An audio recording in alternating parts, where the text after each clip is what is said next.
Hello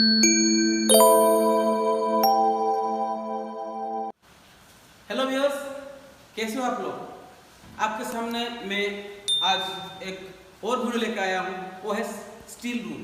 steel rule एक चीज़ है, वो एक मेजरिंग इंस्ट्रूमेंट है। उससे जरिए हम उस चीज़ को उसका लाइनर डायमेंशन मापते हैं। तो ये स्टील रूल का यूज कैसा है, वो कैसा बना है, उसमें कैसा ग्रेजुएशन मार्क है, वो कहाँ इस्तेमाल होता है, उसके बारे में मैं समझता हूँ इस वीडियो में। तो पहला बात है, कहाँ इसको यूज करते हैं।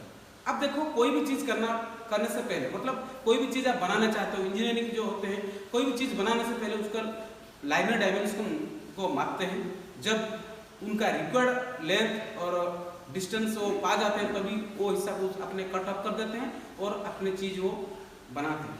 तो पहले जो क्या होता है, कोई भी चीज़ का लाइनर डायमेंशन। तो ये पहला बात बोलता हूँ, लाइनर डायमेंशन। तो कोई भी चीज का जब लाइनर डायमेंशन को हमको मेजरिंग करना होता है, तो ये मुझे लगता है मेजरिंग द लाइनर डायमेंशन। कोई भी चीज का तो हम लाइनर डायमेंशन मतलब उसका लेंथ को मापने के लिए हम क्या करते हैं, स्टील रूल का यूज करते हैं। तो पहला बात है, कोई भी चीज का लाइनर डायमेंशन हम लेने के लिए हम स्टील रूल का यूज करेंगे। और क्या होता है, उसके जरिए हम क्या करते हैं, कोई भी स्क्वायर, रेक्टेंगुलर, सर्कल वगैरह हम इसके जरिए से भी हम बना पाएंगे। तो ये दूसरा बात है। तो पहले इसको क्या करते हैं, एक इंजीनियरिंग स्टील रूल है। इंजीनियरिंग में जो भी मैकेनिकल हो, कोई भी इलेक्ट्रिशियन हो, फिटर हो, होल्डर हो, उनको एक बात समझना बहुत जरूरी है। तो ये है लाइनर डायमेंशन। तो ये मेड ऑफ, मतलब ये किस में बना होता है। एक ये होता है स्टेनलेस स्टील, मतलब ऐसा स्टेनलेस स्टील।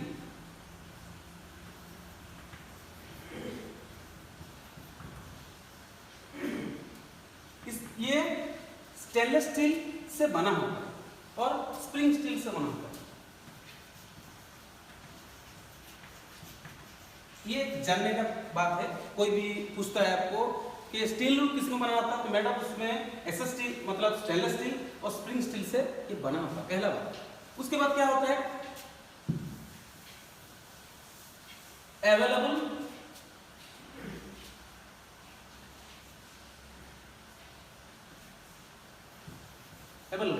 ये कैसा मिलता है मार्केट में।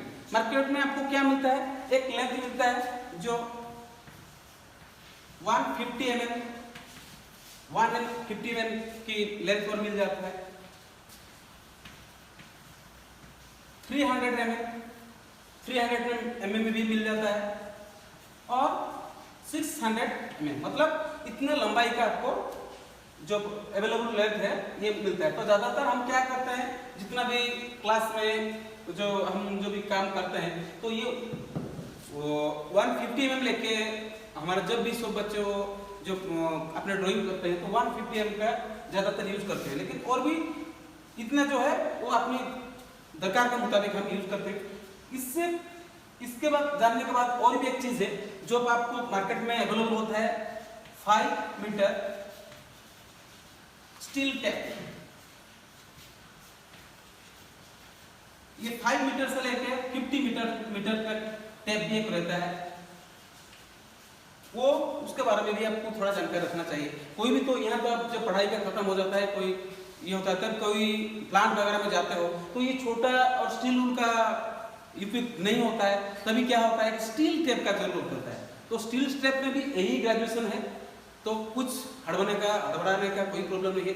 तो एक बात मैं आपको सामने में बताता हूँ। जो भी बच्चे लौट के आए, उनके क्या था, उसका स्किल का उनका कुछ नहीं था। मतलब वो जाते थे, कोई कुछ काम करता था, बोरिया बिस्तर लेके यहाँ उठाते हैं, वहाँ पकाते थे, डालते थे। लेकिन क्या है, जब ये सब चीज़ का उनको जब जानकारी रहता है, तब तो क्या करेंगे, वो भी थोड़ा अपने जो भी बहुत सी कंपनी में क्या होता है, जब नाप का जरूरत है, कोई एक बच्चा होता है कि कोई एक लेबर होता है, उसको दिन भर खाली मतलब नाप के मतलब मेजरिंग करके कोई मार्किंग देने से भी वो अपने रोजगार कर लेता है।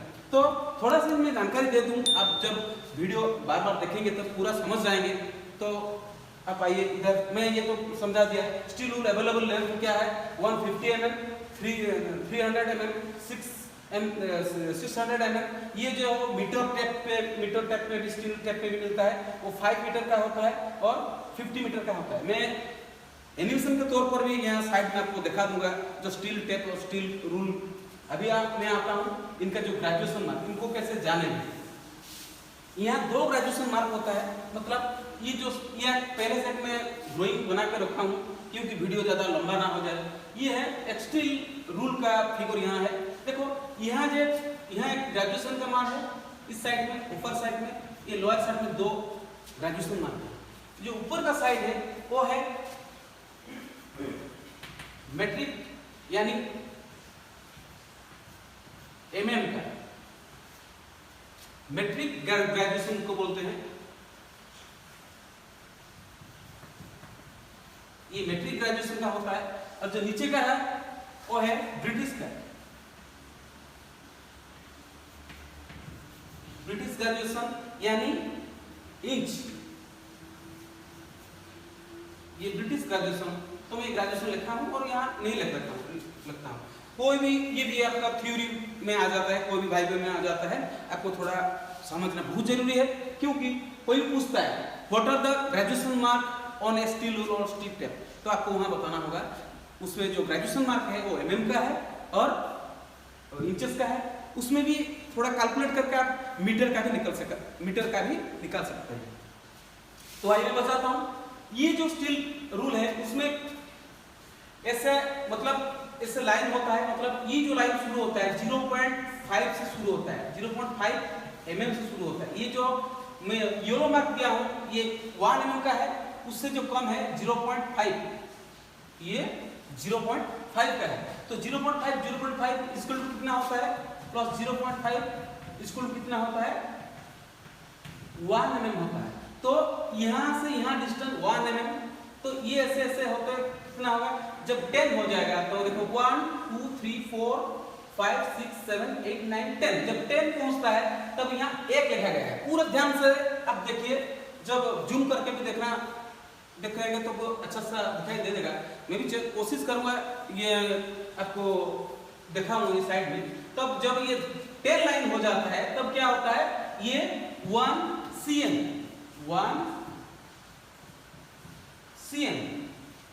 ये 1 सेंटीमीटर हो जाता है। तब ये जो छोटा हिस्सा है वो क्या है, एक जब सेंटीमीटर का हम पूरा तोड़ते हैं, पूरा अलग अलग करते हैं, ये क्या होता है, mm हो जाता है। तो यहाँ मैं लिख कर रखा हूँ 1 सेंटीमीटर इक्वल टू 10 mm।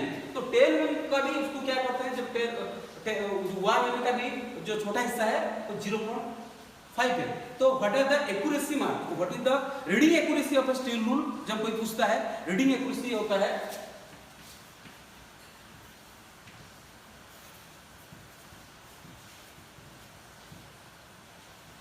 जो रीडिंग एक्यूरेसी है और 0.5 mm।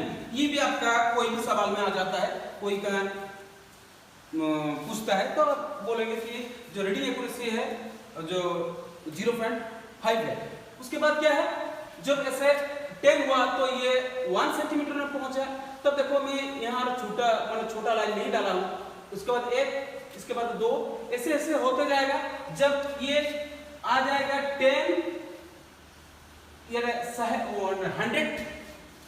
जब आ जाता है, जब 100 में पहुंच जाता है तो यहाँ हो जाता है क्या, 1 मीटर इक्वल टू 100 सेंटीमीटर। जब ये 100 cm हो जाता है, cm हो जाता है ये, तो क्या होता है, जब 100 तक पहुंच जाता है, मतलब 1 सेंटीमीटर 2 सेंटीमीटर 3 सेंटीमीटर ऐसे होते जब ये 100 तक पहुंच जाता है तब क्या होता है, ये तब आपको कैलकुलेट में लेना होगा कि ये 1 मीटर हो चुका है। तब कोई भी आपको पूछता है कि 1 मीटर का चीज मुझे लेके आओ, तो आप क्या करेंगे, जो टेप का होता है, जो स्टील टेप होता है, उसमें जब 100 लिखा होता है तो ऐसे भी 60 70 80 90 भी लिखा था, मतलब 110 तक और भी बढ़ता जाता है। तो जब 100 रहेगा तो आप वहां समझेंगे ये क्या है, तो 1 मीटर मुझे मिल गया है, 1 मीटर का। ज़्यादातर तो बड़ा काम होता है तो मीटर का यूज होता है, जो छोटा होता है तब सेंटीमीटर मीटर से चल जाता है। लेकिन इसके बाद और एक ग्रेजुएशन मार्क है, वो है ब्रिटिश इंच, मतलब ब्रिटिश में ग्रेजुएशन और इंचेस में है। देखो 1 इंचेस यहाँ मैं क्या किया हूँ, इस 16 भाग में विभक्त किया हूँ, 1 2 3 4 5 6 7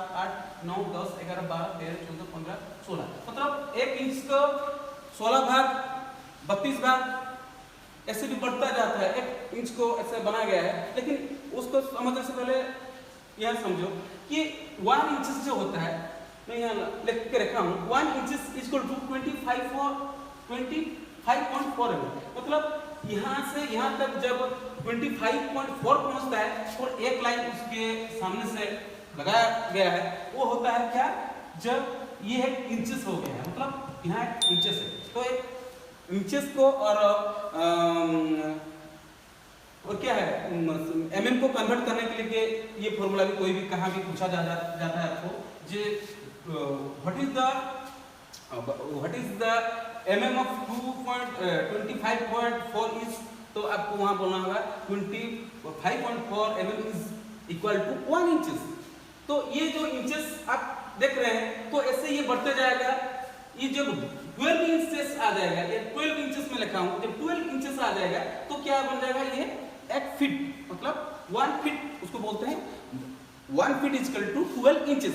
तो 12 इंचेस जब आएगा, कोई टेप में आप देख लेंगे तो 1 2 3 काउंटिंग करके जाएंगे, जब 12 तक पहुंच जाएगा तो आप समझेंगे ये मेरा 1 फीट है। लेकिन ये तो ज्यादातर मतलब इंचेस और फीट के बारे में बता दिया, लेकिन ये जरूरी बात आपको बताता हूँ, जब आप कोई भी डायमेंशन को लाइनर डायमेंशन मापने के लिए जा रहे हैं तो mm का लेना बहुत जरूरी है। mm और मीटर का यूज करो तो आपको पूरा एक्यूरेसी मार्क आता है, मतलब उसमें कुछ प्रॉब्लम नहीं होता है। क्योंकि जब पुराना जमाना था उन लोग सूता और 384 dB की ऐसे भी कुछ इस्तेमाल करते हैं।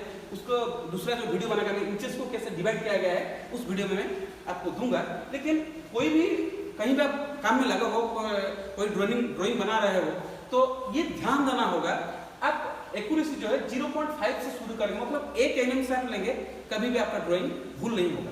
और एक बात बोलता हूँ, ये जो बहुत मजेदार सी बात है, मतलब जरूरी बात है, आपको कभी भी आप स्टील रूल को मतलब ऐसे मत देखिए, पैरेलल मत देखिए। पैरेलल देखने से क्या होता है, ये जो जितना भी जो पॉइंट है वो पॉइंट आपको ठीक से दिखाई नहीं देगा। तो ये थोड़ा बता देता हूँ आपके सामने। तो अब तो मैं थोड़ा बता दिया, अभी मैं ये कहता हूँ इसको कैसा रीडिंग करेंगे। तो ये देखो, कोई भी स्टील रूल को आप रीडिंग कर रहे हो तो आप वर्टिकल रीडिंग करना चाहिए। तो उसको वर्टिकल मतलब सामने से देखना चाहिए, वो भी यहाँ से मतलब साइड से, इस साइड से मत रीडिंग करेंगे। जब इसको आप ऐसे देखेंगे तब तो क्या होगा, आपका जो ग्रेजुएशन मार्क आप ठीक से रीडिंग नहीं कर पाएंगे। तो मतलब वर्टिकल मतलब सामने से ही आपको रीडिंग लेना होगा। जब आप ये साइड में रीडिंग ले रहे होते तो क्या होता है, उसका एक एरर मतलब एक भूल हो जाता है, उसको पैरेलक्स एरर बोलते हैं। तो ऐसे रीडिंग कभी मत लेना, तो वर्टिकल ही रीडिंग लेना चाहिए। मेरा ये बात है कि आप रीडिंग के बारे में मतलब स्टील और स्टील टेप के रीडिंग के बारे में पूरा जानकारी लीजिए। मार्केट में कोई भी टेप यानी स्टील रूल मिलता है, उसको आके अपने प्रैक्टिकल आप घर में भी कर सकते हैं, जितने भी हैं। तो आप इससे संबंधित जितना मतलब मेजरिंग के संबंधित जो बात आप पूरा समझ जाएंगे, और कोई भी कहीं भी आपको गए होंगे तो ये काम जो मिलता है तो अपने कुशल से अपने स्किल से ये पूरा कर सकते हैं। आज के लिए इतना ही। जय हिंद, जय भारत।